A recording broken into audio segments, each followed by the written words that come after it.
How are we doing, Giga Nuts? Today we'll be, I don't know what I'm calling this, Giga Nerd maybe?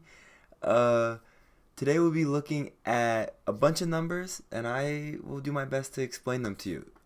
So what I did today was I looked at the first 4 weeks. We are a quarter way through the football season, by the way.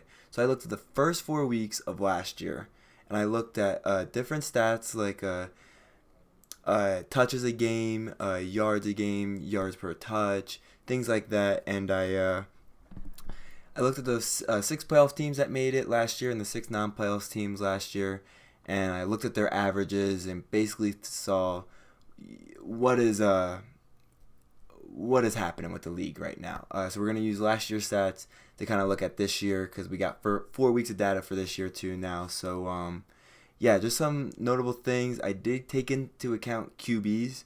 Um, so rushing quarterbacks are prioritized in this model. Um, I didn't take account for passing yards or passing touchdowns. I'm only looking at receptions, carries, touchdowns, and yards. Only one quarterback had a catch in those first 4 weeks this year and last year, and that was Patrick Mahomes. A little interesting last year. Um, yeah, so I mean, let's get into it. You see the first graphic. The first stat we're going to be looking at is touches a game. All right, now the league average last year after the first 4 weeks between all six playoffs teams was 8.88. Now, if we look at D2, we see that Josh, we see that, and Ryan and Joey both cracked that threshold. Josh, I think, is because of his strong running back play, with running backs tending to average more because of carries. And with Lamar, it just brings up total because, again, the rushing yards and the rushing stats matter for touches. Um, I do expect this number to dip a little bit with Lamar's injury, but I don't think it's anything too crazy. Looking at Joey, he has the most out of anyone in the league right now, touches a game.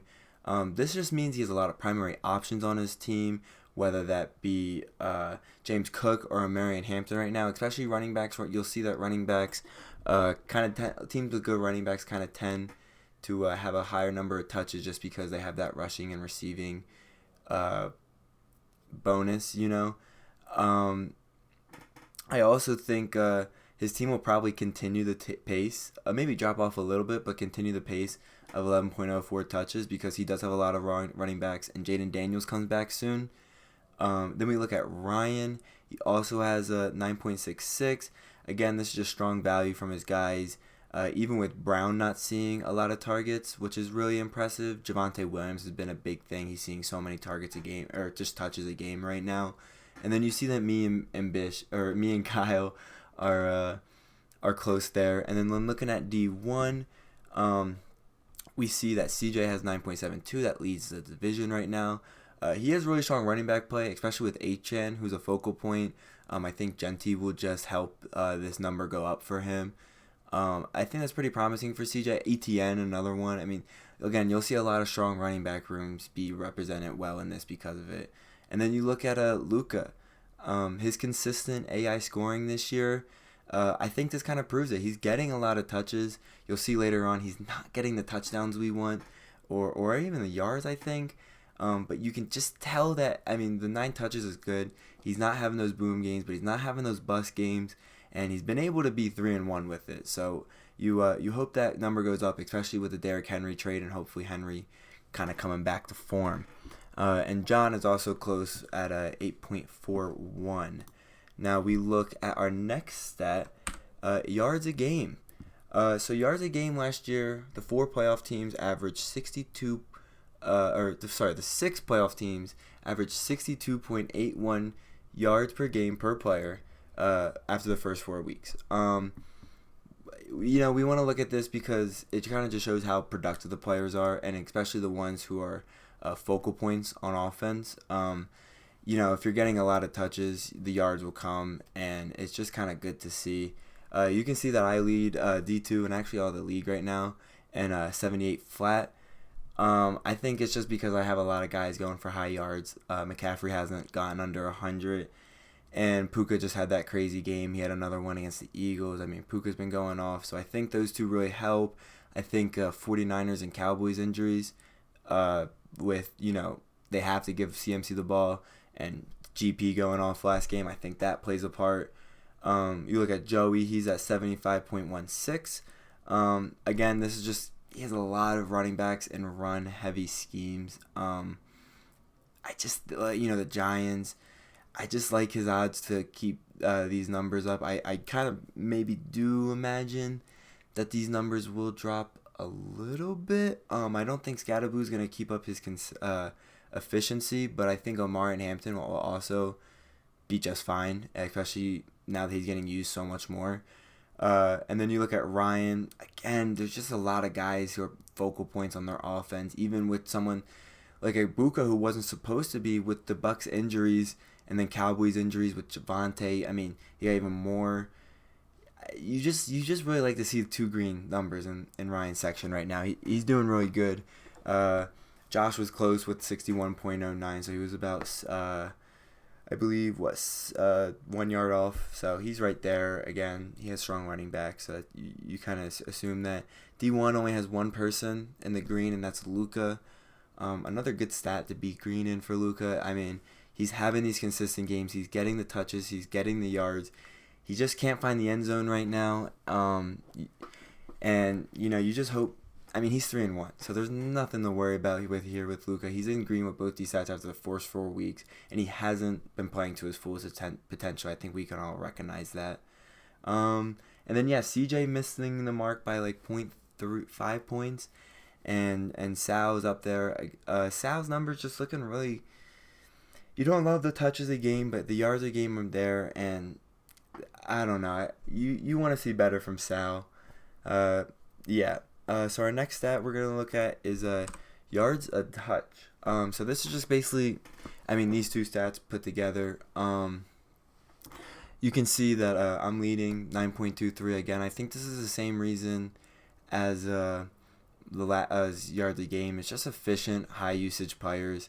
You can definitely expect a dip considering the outliers from the other teams. I'm not even within a point from the other team, so I doubt I keep this same ball rolling the entire season.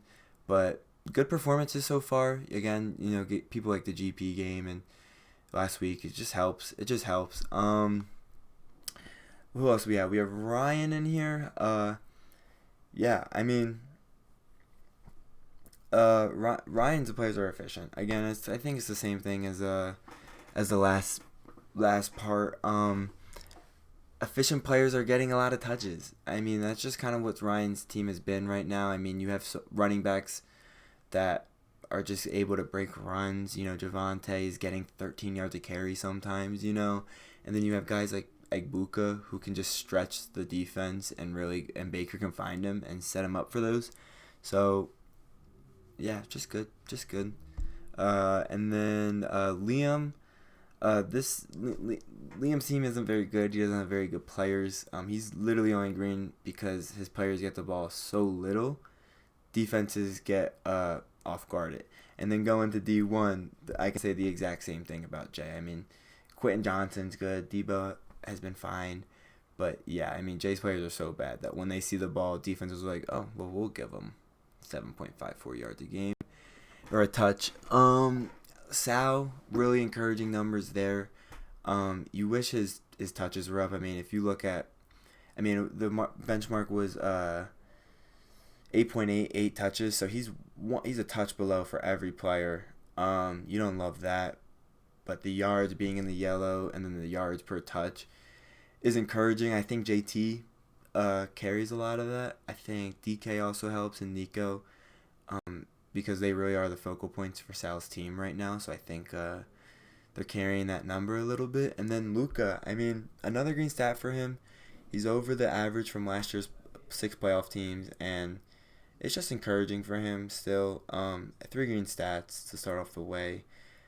His team looks all right. And it's still great. So just encouraging. Again, just high usage players that are efficient. Nothing too crazy there. Then we'll look at so this is touchdowns per week. Now this metric looks at how many touchdowns your team as a unit scores. So between the 8 players rostered from quarterback, 2 running backs, 2 receivers, 2 flexes, and a tight end, how many touchdowns are you scoring? You see, everyone in D2 is green except Liam. And by the way, the average last year was 317. So 317 for the average last year. Everyone in D2 is green, which is ridiculous. Just going down the list, I think having a running quarterback factors in for me having 4.5, along with multiple touchdown gains from players. I mean, just last week I had 2 touchdowns from George Pickens and Josh Jacobs. Josh with 4. That's just high running back usage in the red zone, and he has the running quarterback. I think that number will stay pretty steady for Josh all year, and I could even see it going up because I really do like his running backs and the positions. They're on good teams and they can get set up in the red zone, except for maybe Chuba. Kyle's 5.5 is incredibly high. The things like the Amon-Ra 3-touchdown game against the Bears on, I want to say, week 2, are helping, of course, and Jalen Hurts rushing touchdowns are playing a big factor because, he scores more rushing touchdowns than anyone. I expect that number to dip a little bit. 5.5 touchdowns a week is crazy, especially when you look at Kyle's other stats. We'll see with Kyle. Joey 3.25. He was close to falling under that 3.17 mark, but he just sneaks over. I think all his running backs look like they could be big. They could be a big factor in the end zone, and I do expect that number to rise, maybe all the way up to 4 by the end of the year. And Ryan 4.25, consistent running back red zone usage, my big thing, along with receivers who can beat you over the top. I mean, this is kind of just a story of Ryan's team. He has guys running the ball that see the ball a lot, catch the ball a lot, and then score touchdowns a lot. And he got receivers who, maybe if they're not seeing as many targets, like they're getting in the end zone because they're game makers. They might not be fantasy studs, but they're game makers. They'll beat you. Yeah. And looking at D1, 3.25 for Dan. I think that was carried by Henry before his departure. CJ 3.75 is encouraging, and I only see that number rising with Genty. Achan is obviously going to get his. Hunter Henry has been a big part of that 3.75 so far. But guys like Ted, guys that I think they're focal points on their offense, and I think teams are going to want to try to get them the ball in the red area. And then Sal 3.5 is encouraging. A lot of that's from JT, right? Not going to sugarcoat it. JT's been going nuclear, and so he's going to have a lot of touchdowns because of it. You honestly would love to see that number higher considering how well JT's been playing. I think 3.5 is fine. I think it's very encouraging for Sal in a rough part of the year. But yeah, and Luka's 2.25, something of note I want to say. He's tied with Liam for touchdowns a game, tied with John, and I was looking at these numbers, and John don't be scoring no touchdowns, you know what I mean? So first non-green stat for Luka, not even a yellow stat. He wasn't even close. It's a whole other point, and a whole other touchdown that he's missing a week. That's really the thing with Luka's team this year is they're not scoring. That's why he's not being able to have some big boom and bust performances, because he can't boom with no touchdowns, and he's playing all right, around the edges, but he's not getting those 6 points, and those 6 points just matter so much. And going on to this next stat, it's pretty related. Touchdowns a touch. How many touches does it take for a player to score a touchdown? So last year's average was 22.75 between the 6 playoff teams. And we went lower. Obviously, we want as little touches as possible to get into the end zone. You can see a lot of us in D2 are about at 18 touches, which is good. I would say, Christian McCaffrey gets at least 18 touches a game. A lot of running backs get 18 carries. So it's really encouraging to see an 18 mark. Josh at 21, just beating out, falling over it. But I mean, something to point out here is Kyle's 12.36. Now that 5.5 touchdown a week was crazy, but 12 touches gets you a touchdown. And you look at the rest of Kyle's stats, I mean, there's not a lot of other green. I mean, you really do worry. He doesn't have an RB2. He doesn't have a tight end right now because Kittle's out. And then he doesn't have a second flex. I mean, these numbers kind of support that notion. And you gotta imagine that these touchdown numbers are gonna go down. I mean, 5.5 touchdowns a week, ridiculous. 12 touches to get a touchdown, ridiculous. I really do see those numbers falling out of line. I could see them going crazy up, but he does have Jalen Hurts, right? So I guess I would say that those at least touchdown to touches numbers are a little inflated because Hurts is only gonna have so many rushing attempts a game versus like a running back, and Hurts could have like 2 rushing touchdowns, 3 because of the push. And then the only non-D2 green member was Joey. Kind of a testament to Joey. I mean, he's 4-0, and his team does not score touchdowns, and I see that number dropping. I mean, Daniel's coming back. He'll get a couple rushing ones, to help his numbers. I mean, James Cook scores touchdowns. Martin Hampton's going to be using the red zone a lot, I'm sure. Jamar Chase, if the Browns or the Bengals can figure out that quarterback situation, I can see Joey being at like a healthy 16 and me not being shocked at all by the end of the season. I mean, that is how good this team is right now. Zay Flowers hasn't really helped with this since week 1, but yeah, we'll see. And then D1, Dan, CJ, and Sal make it under. Dan, I think, is just he doesn't got a lot of guys that get a lot of touches. They scored touchdowns. I think Derrick Henry helped a lot. CJ, really encouraging to see him. I feel like I don't remember him scoring any touchdowns the first 3 weeks until this week when Genti went off for 3. And he's just going off. It's really encouraging for CJ. I would be really excited if I was him. And I don't see his numbers dipping or rising at all. I think 20 touches makes perfect sense for his team because I think he got some guys that maybe won't see the end zone as much, like Chris Olave on the Saints. And then Sal, 17.29. Again, this is JT a lot, but this is also just a kind of a testament to his team. I mean, he's kind of just getting unlucky these weeks. And we got to see. Yeah, so what does this mean, right? What does it mean for you if your name's not Dan, Jay, or Liam? Because I don't care about what it means for you. Well, for Josh, I mean, his running back strategy is working. I mean, you can see that in the numbers. I think the touches and the touchdowns being in the green just only proves that. I mean, his team touches the ball a lot. And they get in the end zone a lot. And it's kind of a thing when you have running backs. It's encouraging. No Malik Neighbors hurts. It hurts. But we'll see what his team can do to bounce back because he does have the running back room to suffice. Look at Kyle's team. I just don't see that touchdown numbers staying. You really hope when Kittle comes back, he kind of flips the script on the season. If not, I could see upsetting things happening in the Kyle Beam camp. Joey drafted a great team. Him and Mark drafted a great team.